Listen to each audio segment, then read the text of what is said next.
Welcome to Mad Cat English. Today's lesson is an introduction to adjective clauses with subject-relative pronouns for things. My name is Maria, and I'll be your teacher for today. So let's go ahead and get started. Here we have a bakery, and another bakery, and yet another bakery. So if I say to you, I tried the bakery, do you know which bakery? No, we have no idea. So, how can we identify which bakery? Well, let's take a look at our first bakery. And let's say we already know that it is famous for bread.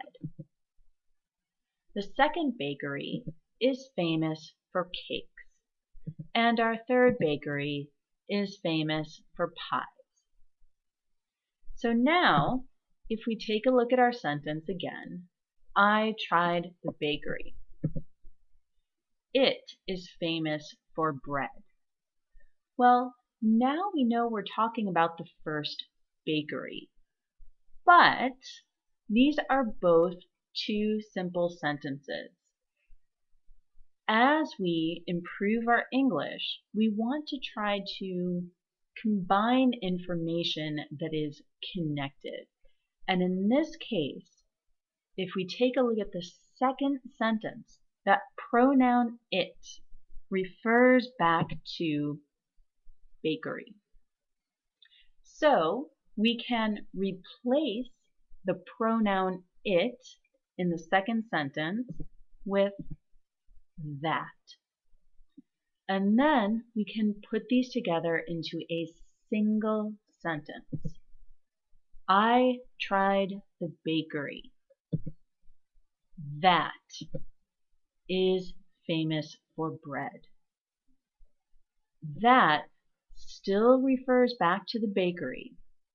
However, that is famous for bread is what we call an adjective clause because it describes the bakery. And that is the pronoun that now replaces it. So it becomes the subject of our adjective clause. The verb is still is. Now in this situation, because that refers back to the bakery, the verb is still needs to agree with the bakery. So as we can see, the bakery is a singular noun. Therefore, our verb agrees with a singular noun. Now, another way to say the same thing is to once again start with our main clause, I tried the bakery. But instead of using that, we can also use which is famous for bread. And here, which also refers back to the bakery, and it is also the subject of the adjective clause, and is still the verb. So when we use subject pronouns for things, it is okay to use that or which. The meaning is the same. The only difference is that which is a little bit more formal and more academic, whereas that is more common and more informal. Also, in this situation, the bakery is the object of the main sentence. That is why the adjective clause immediately follows the bakery and comes at the end of the sentence. Now let's take a look at an example where we can put the adjective clause in a different place. Once again, we have our three bakeries. But now we want to say the bakery is in Old Town. So now here our location is in Old Town is new information. And the bakery is the subject of our main clause. is the verb of our main clause. Then if we want to add more information, we can say it is famous for cakes. So here, it is still the subject pronoun that we want to replace. But because we always want to put our adjective clause immediately after the noun it modifies, we want to notice that the noun it refers back to is the bakery, which, as we just noticed, is the subject of the main clause. However, it is still the subject of the second sentence, and is still the verb of that second sentence. So to put these two together, now we would say the bakery that is famous for cakes is in Old Town. Again, we do it this way because that refers back to the bakery, and we always want to put the adjective clause after the noun it modifies. Now that, as we mentioned before, is still the subject of your adjective clause, and is still the verb of that adjective clause. But the subject of the main sentence is still the bakery. And if we notice, after the adjective clause, we still continue with the main verb. We need to be very careful here, because when you use an adjective clause after the subject of the main sentence, it's very easy to do something like this. The bakery that is famous for cakes. However, we need to keep in mind that that is a pronoun which is the subject of a dependent clause, which means if you stop here, this becomes a sentence fragment. It is not a complete sentence. It is incorrect. So now that we have an idea of how to form our adjective clauses using subject-relative pronouns for things, let's try it out. We want to combine the two sentences into one, and we want to make sure that the second sentence is the adjective clause. So let's start with, I just learned a song. It was written by my friend. Well, first take a moment to think.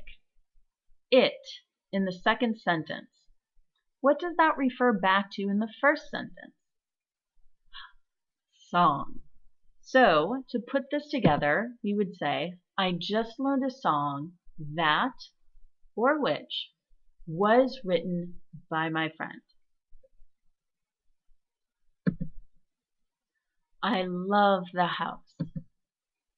It overlooks the valley.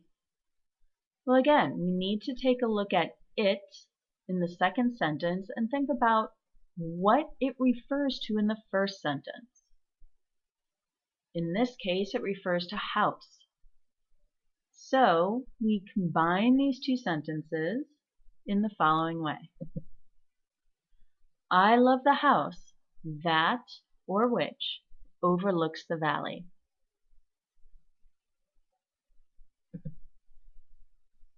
The couch was the wrong one.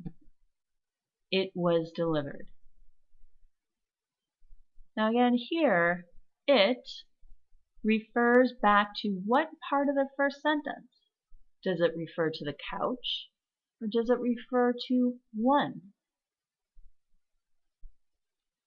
Well, it refers to the couch. So that means we put these together like this. The couch that or which was delivered was the wrong one. The birds are beautiful. They use our feeder. Now here we're not using the pronoun it because we have a plural. Therefore, they refers back to the birds. But we can still apply what we've learned about adjective clauses. The birds that or which use our feeder are beautiful. Okay, now let's test our knowledge a little bit further with some editing. We want to correct the mistakes using adjective clauses in the following sentences. The music was upbeat that played at the party.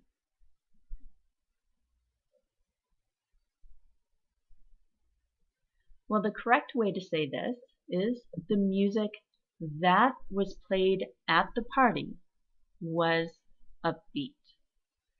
The reason for rearranging the order of information is because we always want to put the adjective clause after the noun it modifies. And in this case, the noun it modifies is music. The clock that is on the shelf.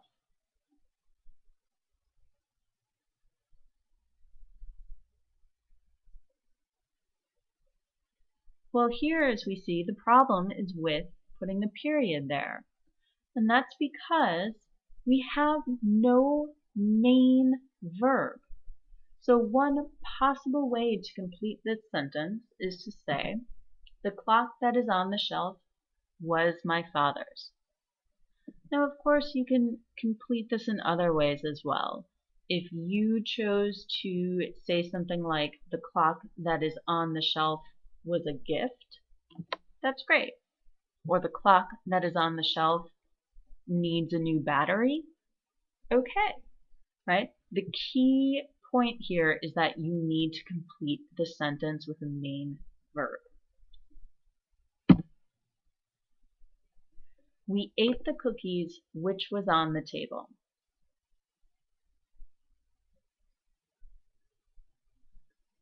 The correct way to say this is, we ate the cookies which were on the table.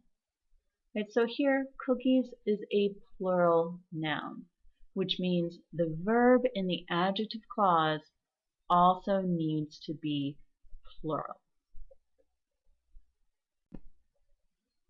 Okay, that was our brief introduction to adjective clauses with subject-relative pronouns for things. As always, if you have any questions or comments, feel free to leave them in the comment box below or to email me at madcatenglish@gmail.com. Also, please, if you enjoyed this video and you found it helpful, feel free to like it and pass it on to your friends who are also learning English. And until our next lesson, Mad Cat wishes you mad English. So thanks again from myself, Maria, and my own Mad Cat, Brow Brow, and we hope to see you for our next lesson.